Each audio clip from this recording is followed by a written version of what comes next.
Bharatiya Janata party के ही नेता हैं सुब्रमण्यम स्वामी, जिन्होंने देश के प्रधानमंत्री मोदी जी के ऊपर गंभीर आरोप लगाया है।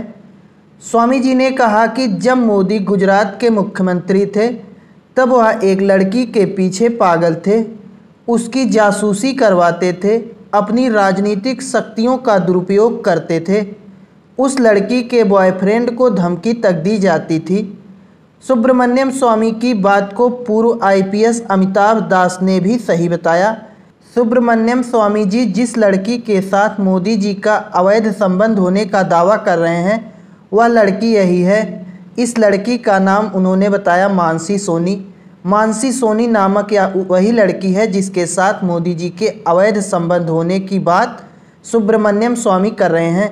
मानसी सोनी नामक लड़की यही है, आप लोग देख सकते हैं। सुब्रमण्यम स्वामी जी के अनुसार इसी लड़की के साथ मोदी जी के अवैध संबंध थे।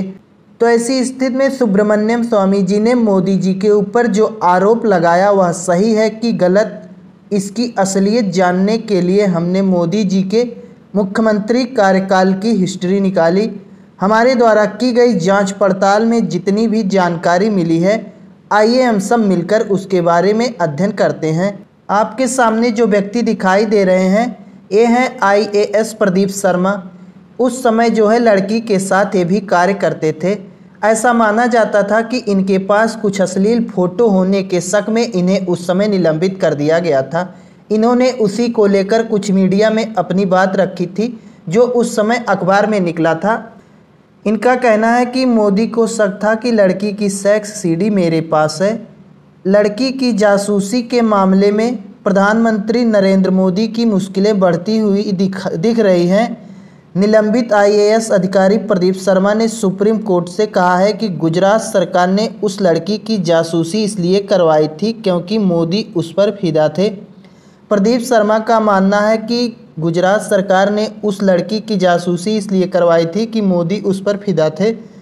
इस मामले की सीबीआई जांच की मांग करते हुए प्रदीप शर्मा ने कहा है कि मोदी और उनके सहयोगी अमित शाह ने महिला के निजता के अधिकार और इंडियन टेलीग्राफ एक्ट का उल्लंघन किया है।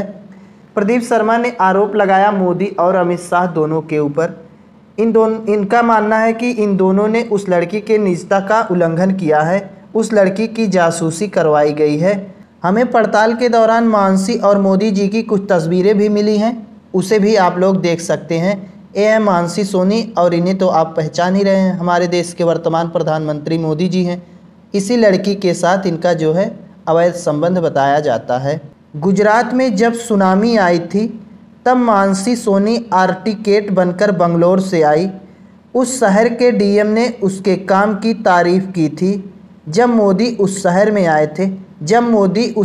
आए थे तब डीएम ने मानसी सोनी के कार्य की तारीफ की। मोदी को ये लड़की पसंद आई, उसे अपने मुख्यमंत्री आवास बुला लिया। वो लड़की मोदी के बेडरूम तक पहुंच गई। मोदी जी को जब ये लड़की पसंद आई तो इसे बताया जाता है कि उस समय मुख्यमंत्री आवास पर बुला लिया गया था। उसके कुछ अश्लील फोटो भी मोदी के साथ थे और बहुत से काले कारनामे का काला चिट्ठा था जो एक आईएएस प्रदीप शर्मा से साझा की थी। अभी आप लोगों ने उस पेपर कटिंग में देखा कि प्रदीप शर्मा ने क्या क्या आरोप लगाया था, वही प्रदीप शर्मा है ये। अब मोदी जी को डर लगने लगा कि कहीं ये लड़की कुछ गड़बड़ ना कर दे, जिसका साथ प्रदीप शर्मा दे रहे थे जो उस समय आईएएस थे। तब मोदी जी ने अमित शाह को लगाया इस लड़की की जासूसी करने के लिए। जासूसी करने वाली बात आप लोगों ने पेपर कटिंग में देखा, प्रदीप शर्मा कह रहे थे। मोदी जी को गड़बड़ लग रहा था कि कहीं ये लड़की और प्रदीप शर्मा मिलकर कोई गलत काम ना कर दें जिससे हमारी छवि खराब हो जाए, इसलिए अमित शाह को मोदी जी ने इस लड़की की जासूसी करने के लिए लगाया था।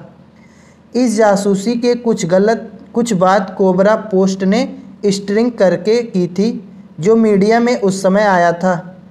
मीडिया बहस से इस बात का पता चला कि मोदी के अवैध संबंध थे।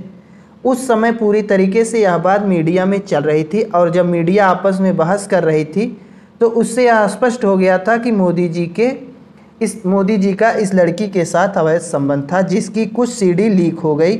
जब मामला बढ़ने लगा बीजेपी और संघ को लगा कि अगर ये मामला खुल जाएगा तो मोदी जी पीएम की रेस से बाहर हो जाएंगे, क्योंकि उस समय ऐसा माना जाता था कि प्रधानमंत्री आने वाले समय में मोदी जी बन सकते हैं। तो ऐसी स्थिति में अगर यह मामला उस समय आ जाता तो प्रधानमंत्री की छवि खराब होती और वो प्रधानमंत्री की रेस से बाहर हो सकते थे। तब उस लड़की के पिताजी जो संघी थे, उन्होंने लड़की की निजता का हवाला देकर मामले को आगे ना बढ़ने को कहा और एक जांच कमेटी बनाने को कहा ताकि मामले की लीपापोती कर सके। वही हुआ। गुजरात सरकार ने एक आयोग बनाकर मामले को ठंडे बस्ते में डाल दिया। कांग्रेस भी लड़की की निजता की बात मानकर मामले को आगे नहीं बढ़ाया।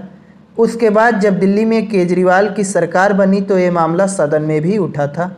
कांग्रेस ने भी मान लिया कि किसी लड़की की निजता की बात है तो जाने दीजिए, मामला आगे नहीं बढ़ाया जाएगा, क्योंकि जब लड़की के पिता ही ऐसा कह रहे हैं तो मामला आगे बढ़ाने की कोई ज़रूरत नहीं है। और जब दिल्ली में केजरीवाल की सरकार बनी तो उस समय मामला सदन में भी उठा था।